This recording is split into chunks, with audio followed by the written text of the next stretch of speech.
रास्ता चलबू तू शान से हम कहतानी एक और हाथ धोलो कि अरे रास्ता चलबू तू शान से हम कहतानी एक और हाथ धोलो आ करे जा है सोनुआ जैसन दिलदार से तू प्यार कलो। कतना पढ़ाई करी गोरिया हो अंजोरिया के टूट जाई जहिया दिलावा तो ते अपना आप से रूठबे कि अरे टूट जाई जहिया दिलावा तो ते अपना आप से रूठबे। अब प्यार मत करिए रे सोनुआ ना तो ते कहियो चैन से ना सुतबे।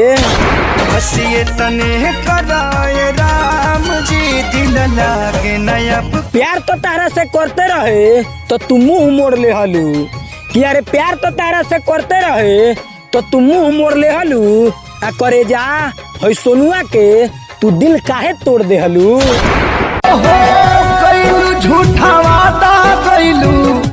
तो बस भाई लोग सोनू नाम के शायरी वीडियो यही जी खत्म करतानी। आई होप की वीडियो देख के मतलब तारा लोग इनके बहुत अच्छा लागल हुई। अगर अच्छा लागल हुई तो लाइक कर दियो, हमारा चैनल पर नया होकियो तो सब्सक्राइब कर दियो।